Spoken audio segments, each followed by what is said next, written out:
Hey there, what's happening? Welcome back to the Everything 80s podcast. I'm Jamie, and welcome to part 3 of my mini-series on the early days of the internet called From Dial-Up to Satellites. So in part 1, if you haven't listened to them already, in part 1, we looked at the origins of the World Wide Web and its roots back in the 1980s, and then looked at how Netscape brought the internet really to the world and made it accessible and usable. And then in part 2, we looked at America Online, or AOL, and how that brought the internet into everybody's home and showed people what the internet was capable of and how it could be fun and very interactive and community driven. So in this third part, we're looking at what they call Internet 2.0 and how everything really exploded. And that's all because of search. And we're looking at how one company in particular changed the way that the human species would access information. So before we start, if you haven't already, subscribe wherever you get your podcast. I should be there. Okay, let's get into it. And a lot of this has to do with what's in a name. Businesses often spend an unnecessary amount of time trying to come up with the perfect name. There is some importance in it, but if a company is solid enough, any name will actually do. The name Google didn't mean much at first, and it still may seem weird, but it's so established with the company that it doesn't really matter. We know Google as a giant company, but where did the name come from? What's the origins? How did this all develop? This is obviously a massive topic that can be the focus of a whole podcast, a 100-episode podcast. So it's a, minor overview of everything. And when we look back, the largest search engine in the world almost went by a few different names. And it was a dorm roommate that introduced a term that would eventually become Google. And a lot of this amazing information I found in the book called In the Plex by Stephen Levy. And awesome book. It looks into the insights and the origins of the now $1 trillion company that, again, changed the way we would find and search and access information. So the story of the internet itself, like if you listen to part 1, the foundations of the web started in the very late 80s, but it grew extremely quickly. Within a couple years, that's when we already had Netscape, and then we had AOL. Not long after that. We're now into the mid to late 90s, and the internet as a thing is obviously more established. And this starts with Larry Page and Sergey Brin, and they had been working on a more advanced form of web search.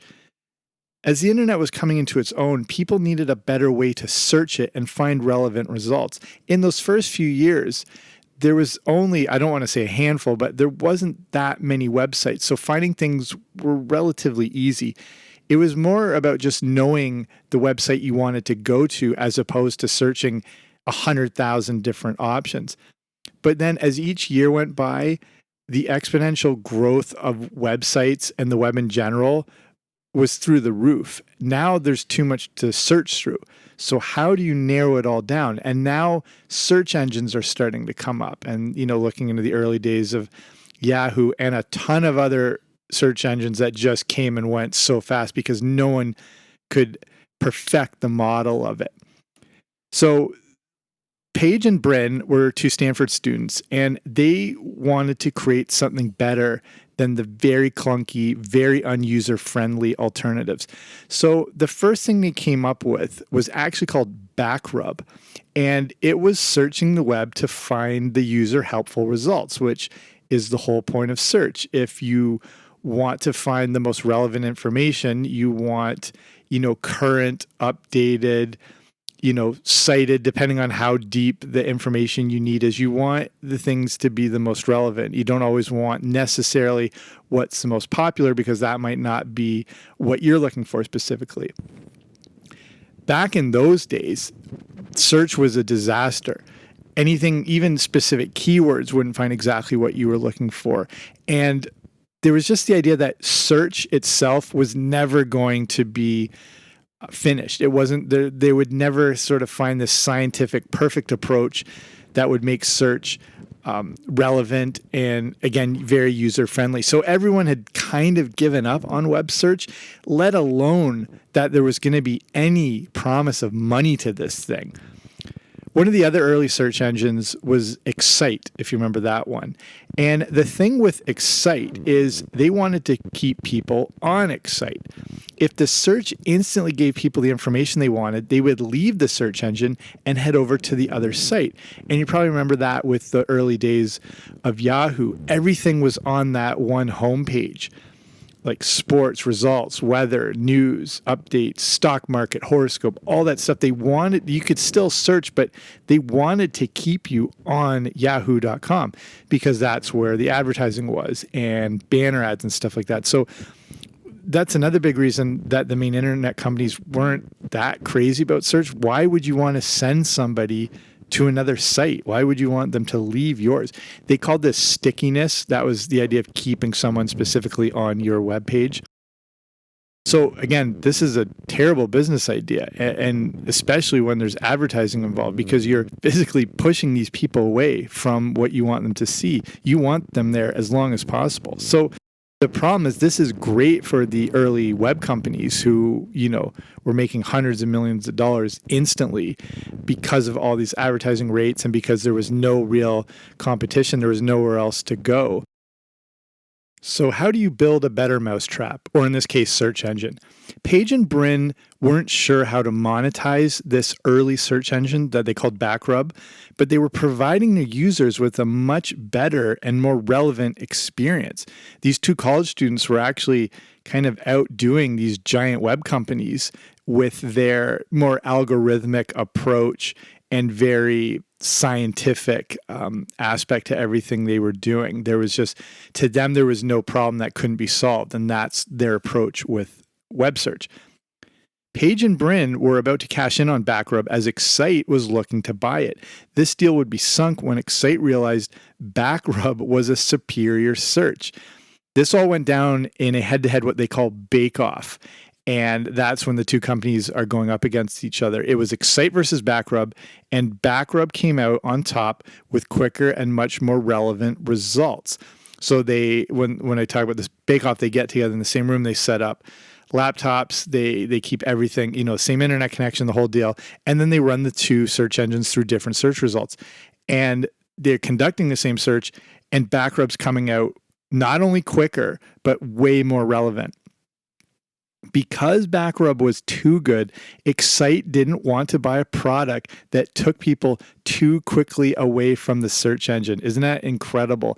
They could have owned Google and dominated the internet. Page and Brin then took their product to multiple companies over the course of 18 months, and it was the same story each time. Thanks, but no thanks. It's incredible. It's like the record companies that turned down the Beatles, but in this case, even bigger. Page and Brin didn't realize that at the time, but all of this rejection would lead them to make billions. If you look at the top 5 richest people in the world, I'm not sure if it might, at least the top 8, both of them are in that list. And they're only a few off, like Jeff Bezos and Mark Zuckerberg and whatever. The last I looked, I think they were both in the top 5 richest people in the world. Page and Brin believed search engines were the future of the internet, and they decided to go out on their own. But then the name Backrub wasn't the most professional sounding thing. It was September 1997, and the name Backrub was out. Page and Brin needed a new name for their search engine that sounded more businesslike. The front runner and what they were going to go for was the What Box. Looking back, it's not the worst name in the world, as it's more descriptive of what the search engine is. And that's really what the Google search bar is. It's a true What Box. But there was a problem. The What Box sounded too close. Earmuff it here if there's any younger people listening. Wetbox sounded too close to Wetbox, and that wasn't the most family-friendly thing and was getting a lot of negative search results. That's all I'll say with that. So they had to get rid of that name. It was Paige's dorm roommate that suggested they call their search engine Google, Googol. Now, Google, if you knew about this before, is a mathematical term for a number that is followed by 100 zeros. It's often referred to as a Googleplex.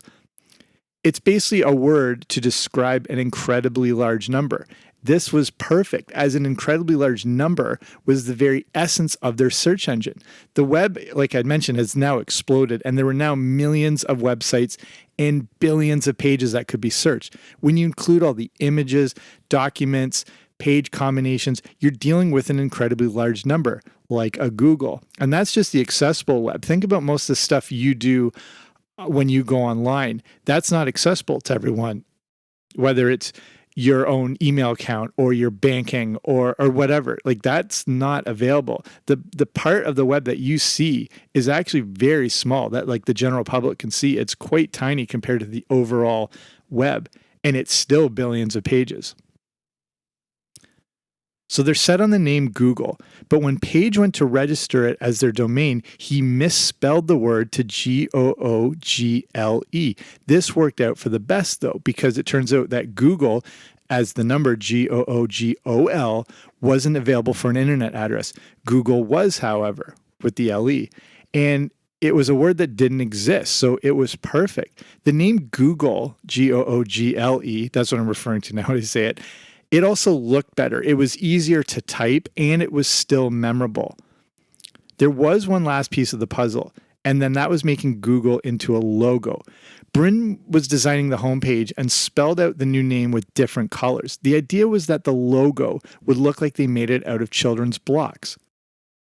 Do a Google image search until you can look up that original Google logo. And the idea they wanted to convey here was that they weren't very mechanical or serious. It wouldn't be a bland industrial like company like IBM or Microsoft or whatever. It was more on the whimsical side. The first logo for Google actually included an exclamation mark at the end of it, similar to Yahoo. Like Yahoo, Google was going to be marketed as playful and young. And that was the interesting thing that you're still seeing today. When you look at the Google search page, you know, it's got the noticeable colors, and they've really changed the font and look of the Google logo over the years, though it looks very simple. It's actually very like subtle changes that have happened, which they say are very important for the way you perceive the brand and all that sort of stuff. But what's interesting is when they were first designing the web page, they didn't have a lot of money and they didn't have a lot of bandwidth to create the page. That's why there's so much white space. So when you see it, it's just like the Google logo, the search bar, and all this white space. And that was for a few reasons. The first was because they just didn't have enough money to design it. They couldn't afford a designer. And second, putting too much on the page would slow everything down quite a bit. So that what you're seeing today is the exact same thing that happened way, way back then. This is what's interesting. And it comes back to that the name of a company is not all that relevant. Like, again, the term Facebook meant nothing outside of Ivy League schools at first. Now it's a household name. And, you know, many new companies and the startups at the time were agonizing over finding the perfect name to represent their business. And that's what led to the sort of destruction of a lot of the other competition search engines, because they were just trying to like make it too perfect, where Google kept things simple. Google's proof that you could use any random name and still find success. Whatbox could have worked, as could, you know, any other random names. The name Google, though, meant something to its creators, as they always connected it to the original Google number, Googol. But no one else was really going to know that. They spent all their time perfecting their product, and the name was the last piece of the puzzle. It was, you know, basically most companies took the opposite approach. You know, if a company is going to be successful, the name will too. And one of the big Google headquarters now is actually called the Googleplex, which is, you know, everything coming perfectly full circle.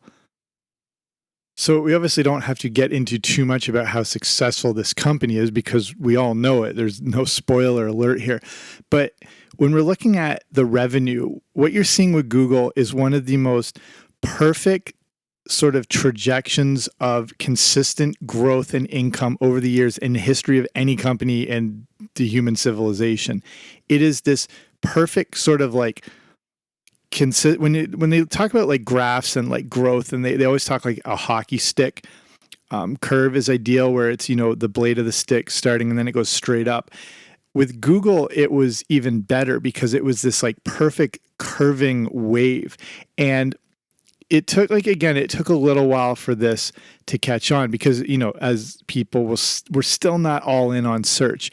And then you had the .com bubble burst, but Google was able to make it through all that. So in those first early years, we're looking at 2002, 2003, 2004, they're slowly growing. They're at like 500 million those first few years. And then soon they cross that $1 billion mark. By 2005, they're at 6 billion. The next year, it's 10 billion. The next year, it's 16 billion. It's going consistently. By 2012, it's 50 billion. Going into 2016, it's 90 billion. 2018, it's 136 billion. Last year, it was getting upwards of 200 billion. Like, there's no sign that this growth is ever going to stop. That's how powerful this thing is and how important Google is to all our lives. And the fact that it's turned into a verb that you are just going to Google something, and almost the fact, I mean, I don't know, depending on how you see this, if people say maybe it promotes ignorance because you can rely on Google. But I think whenever you have access to anything instantly, I mean, that's not a bad thing to take advantage of. Like, you're probably listening to this on a phone, I imagine, or whatever. Or if you're not, the phone you keep in your pocket, you can look up anything about anything or anyone that has ever existed or happened in the history of the world. And that is astonishing. And that's what I mean, how it has just changed the way the human race accesses information. It's now instant. There is no reason not to know anything anymore. And you just instantly pick up your phone, for good or for bad. I don't see it as bad because you're constantly getting a chance to learn and instantly access information, which is what we do as human beings. So it obviously sounds all perfect for Google, but I'm going to tell another story here, which is about their one giant failure and how they could be potentially twice as big as they are now. And it all has to do with social media, social networking, and them dropping the ball on potentially being the first Facebook. I don't think this is a very common story, but it is the fact that Google beat Facebook to the punch, but they just wouldn't commit to social networking. And I touched a little bit, I mean, this is a whole other giant topic. I touched a little bit on the early shows, or the previous shows, about the early social networks. And the very first one technically was called 6 Degrees. And it was that idea that, the 6 degrees of separation. And the person who invented it thought, since everyone's online, it's going to be even easier to connect now. That led into Friendster, which led into MySpace, which led into a bunch of different versions, eventually going to Facebook. But in this case, with Google, it turns out that being first to something isn't always that important. Companies like Apple, for example, have built a lot of their success not on being first, but by coming in and finding a better way to do it. When it comes to social networking, Facebook was also far from the first. Like I mentioned, those other sites that predated Mark Zuckerberg's creation, including one that most people never heard of called Orkut, Orkut. And this is a look at how Google was actually at the forefront of this whole thing and then dropped the ball. If you remembered, I'd totally forgotten about this until I was looking back at it. Remember Google Plus? That was their big social networking thing, and the only one we technically connect with Google that died a slow death. But, they've been part of this since the early days. And again, amazing story in that book, In the Plex, about how they were there at the birth of social networking. So we're going back to 2002, right when they're getting going and everything like that. So in 2002, you got the Winter Olympics taking place in Salt Lake City. Spider-Man and Ice Age came out in theaters.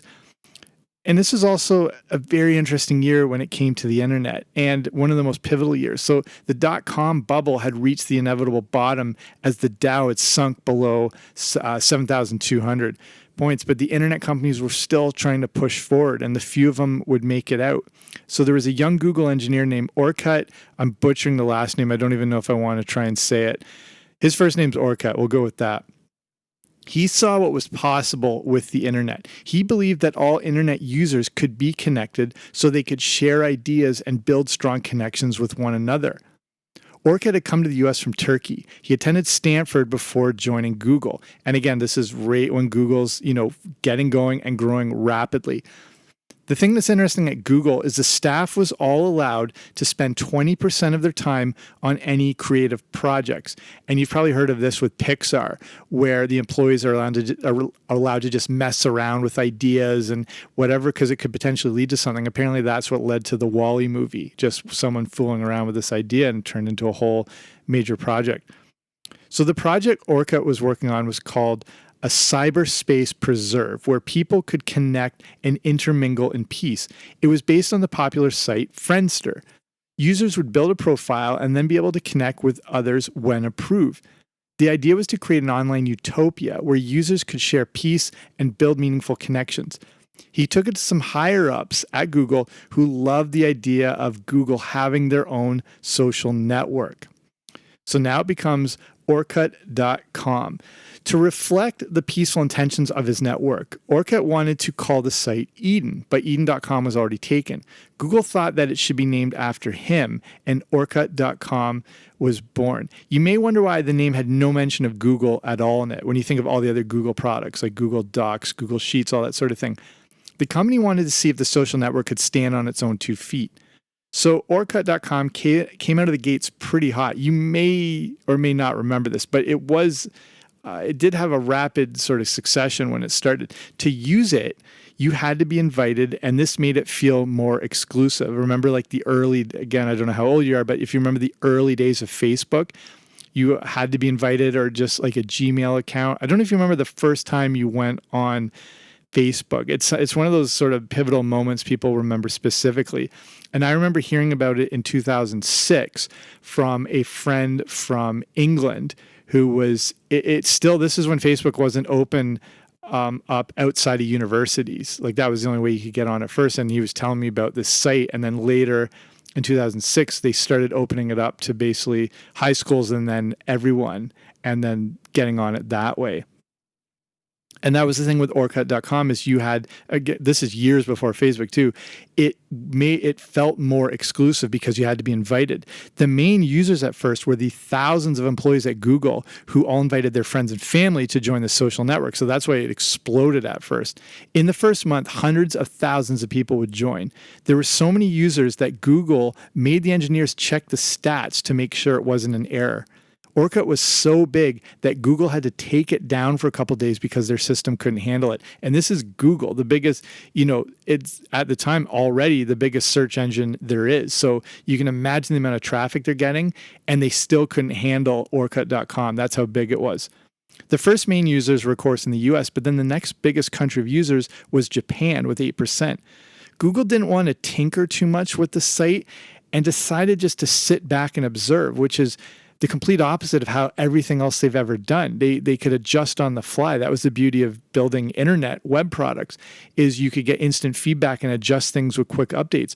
With Orkut, they wanted to see how this was going to play out.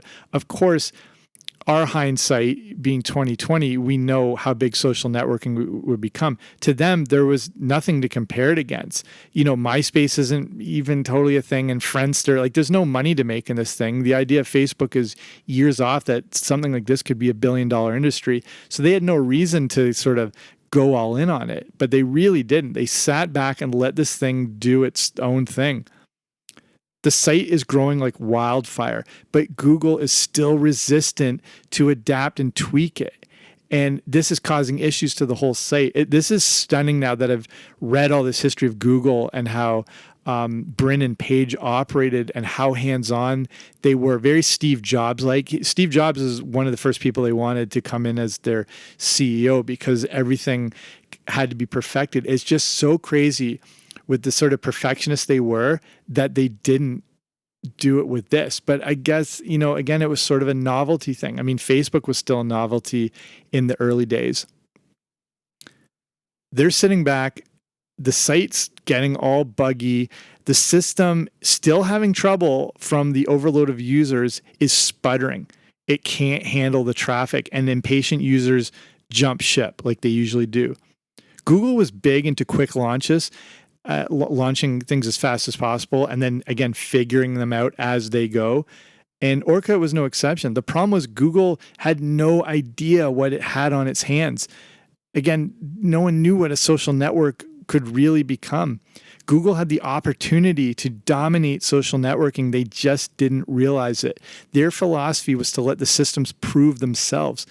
They had let Orkut build the project without knowing if it was any good. It turns out it was very good, as was the concept of a social network. You're going to have to, again, do a Google image search. You can see the early pages of Orkut.com. It's exactly what the early Facebook design looked like. And you have to think Mark Zuckerberg was sort of aware of this, because he was aware of everything going on with all these big companies and new startups and new web pages and everything like that. Again, Google just waited to see if it was going to crash from overuse. When it inevitably did, they finally brought in other programmers to tighten everything up, but it was too late. Here's the thing. Despite many in the US abandoning the site, Orkut became a massive hit in countries like Brazil and India. Orkut became part of daily life for many Brazilians. There was no rhyme or reason why it caught on in these other countries. One theory is that these places they had poor internet connections, and they were more willing to wait out the glitches. They were just sort of used to pages stalling to load and everything like that. People in North America left at the first sign of the site instability. Another idea was that the different time zones helped the site speed. Since these countries were in the opposite time zone to the US, there was less load on the servers. Orkut was so big in India that it was the primary Google product ahead of Gmail and even Google search. But a new social networking site had just sprung up, created by a Harvard student, that would go on to change the world. So here's the demise of Orkut.com. Of course, Facebook soon became the social network of choice, not just in North America, but India, Brazil, and any other country where Orkut was remotely successful. So why didn't Google make Orkut more of a priority? The problem was that only around 2% of the users were American. Half of the users were from Brazil, and about 40% were from India. Despite its astonishing early success, Orkut just wasn't a priority. Google, again, was still relatively small, and a social networking site required a specific amount of attention and engineers that they needed for other projects. It turns out Google hadn't put the right balance between Orkut and other projects. Again, in fairness, there was no way to tell what social networks could become. I've said that a few times, but now I don't believe what I'm saying, because they had all the early warning signs that this could be successful, like the servers crashing, having to update it, seeing the absurd amount of traffic. Orkut was an immediate success. They knew it, and they just didn't do anything about it. Interesting, though, Orkut continued to be used in countries like Brazil, but on September 20th, 2014, it would finally be closed. You can actually still go to Orkut.com today, where there's a message from the real-life Orkut. The site would be sold off and moved, and there's a weird sort of trajectory where apparently part of it was bought by MySpace, or there's connections with AOL, whatever. Basically it fell apart. Despite the early success of Orkut, Google just didn't seem interested in social networks. Most startups would kill to have a launch like Orkut did, but there was just too much going on at Google at the time. It was just the worst time when everything Google-wise and search was growing so fast. If it had been a couple years later, or maybe even a year later, it might have been a whole different story, and we'd all be on Orkut.com instead of Facebook. Again, this was during the early days of the company, when they were throwing quite a lot at the wall to see what would stick. They were acquiring companies left and right and creating many new products. They even bought a small company. Here's an example. A company called Dodgeball that lets mobile phone users turn their city into a huge game of hide and seek.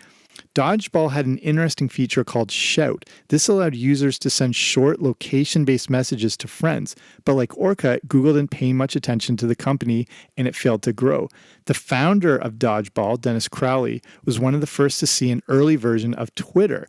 Crowley tried to give Google heads up on the importance of social apps like this, but they weren't listening. Google officially cut ties with Dodgeball, but a few years later, location-based apps became hot. A new one created by Crowley used the same location technology from Dodgeball. It was called Foursquare. Ultimately, Orkut didn't work because Google was more focused on data and algorithms than personal recommendations and interactions, and these two are the things at the heart of social networking. Despite the time we spend online, the human connection behind that time online is still critical. So I'll finish it there. And next week we finish with part 4, which is all about how we consume video online. And we're looking specifically at Netflix. So I will see you there. Thank you for listening. If you haven't already, make sure you subscribe, and I'll talk to you soon.